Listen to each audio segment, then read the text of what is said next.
তারপর ভাই আমি রাকিবকে অনেক বুঝাইছি, কিন্তু রাকিব আমার কথা বোঝে নাই। কিন্তু তারপরে আপনাকে আমি অনেক খুঁজছি ভাই, কিন্তু আপনাকে পাইনি ভাই। ফোন দিছি, ফোন বন্ধ। এই জন্য ভাবছি ভাই আপনাকে রাকিব এই দুনিয়া থেকে সরিয়ে দিছে। এই জন্য ভাই আমি রাকিবকে খাইয়া দিছি ভাই। ভাই বেইমানি ও করতে পারছে, কিন্তু ভাই আমি না। কারণ আমি আপনাকে অনেক ভালোবাসি ভাই। সমস্যা নাই।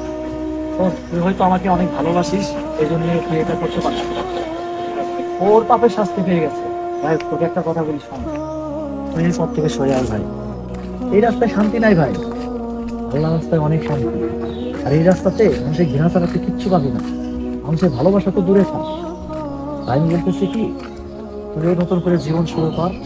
আর আমি তো তোর ভাবিকে নিয়ে চিন্তা করতে এলাকা ছেড়ে চলে যাবো। তোদেরকে অনেক মিস করবো রে, তোরা ছোটবেলা থেকে আমার সাথে থাকিস। তোদের জন্য সবসময় দোয়া করি তোরাও ভালো থাকিস।